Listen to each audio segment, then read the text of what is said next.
झपाट्याने वाढणाऱ्या शहराच्या वाहतूक समस्यांवर उपाय म्हणून उभारण्यात आलेल्या मेट्रो प्रकल्पाला आता नवे बळ मिळाले आहे. पुण्यात अलीकडेच महामेट्रो भवनचे उद्घाटन करण्यात आले असून या निमित्ताने पुणे मेट्रोच्या पुढील विस्तार योजनांनाही गती मिळणार असल्याचे संकेत दिले गेले आहेत. शहरातील वाहतूक कोंडी कमी करणे, सार्वजनिक वाहतूक मजबूत करणे आणि पर्यावरणपूरक शहरी विकासाला चालना देणे हा या प्रकल्पाचा मुख्य उद्देश असल्याचे प्रशासनाने स्पष्ट केले. नमस्कार, मी पायल पोटभरे सर्जनशील न्यूज मध्ये आपले स्वागत करते.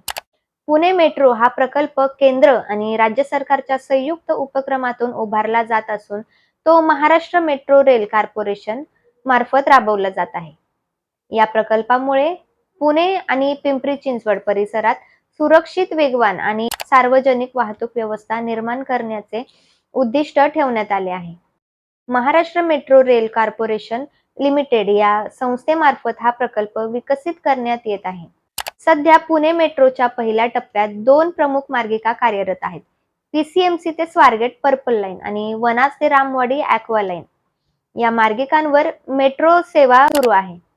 या मार्गिकांमुळे शहरातील प्रमुख भागांदरम्यान प्रवासाचा वेळ कमी झाला असून सार्वजनिक वाहतूक वापरणाऱ्यांची संख्या वाढत असल्याचे सांगितले जाते.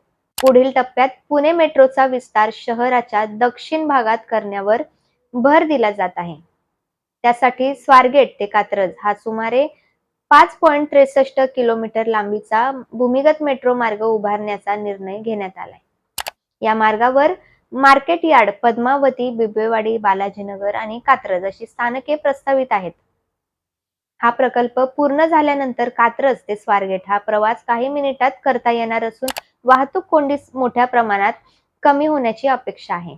याशिवाय पुणे मेट्रोच्या दुसऱ्या टप्प्यात आणखी मोठ्या विस्ताराची योजना आखण्यात आली आहे. केंद्र सरकारने फेज 2 अंतर्गत 2 नवीन कॉरिडॉरना मंजुरी दिली असून एकूण सुमारे 31.6 किलोमीटर लांबीच्या मार्गावर 28 स्थानके उभारण्याची योजना आहे. या मार्गिकांमुळे शहरातील निवासी, औद्योगिक आणि आयटी क्षेत्रांना थेट जोडणी मिळणार आहे. दरम्यान शहरातील आयटी हबला जोडणारी हिंजवडी शिवाजीनगर मेट्रो मार्गिका देखील लवकरच टप्प्याटप्प्याने सुरू होण्याची शक्यता आहे. हा सुमारे 23 किलोमीटर लांबीचा मार्ग असून त्याद्वारे आयटी पार्क परिसरातील वाहतूक ताण कमी होईल असे प्रशासनाचे म्हणणे आहे. पुणे मेट्रो केवळ रेल्वे सेवा नसून त्याभोवती एक संपूर्ण शहरी वाहतूक व्यवस्था उभारण्याचा प्रयत्न सुरू आहे.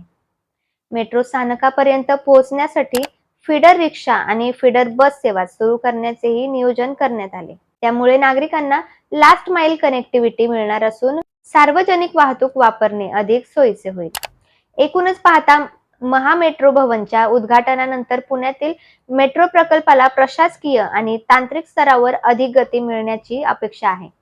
कात्रज, हिंजवडी, खडकवासला, हडपसर अशा भागांना मेट्रोने जोडण्याच्या योजनांमुळे शहराचा विकासाचा वेग वाढेल आणि वाहतूक कोंडीसारख्या मोठ्या समस्येवर दीर्घकालीन उपाय मिळेल अशी अपेक्षा व्यक्त केली जात आहे. यावर तुमचं मत काय? कमेंटद्वारे नक्की कळवा. धन्यवाद. सर्जनशील न्यूज.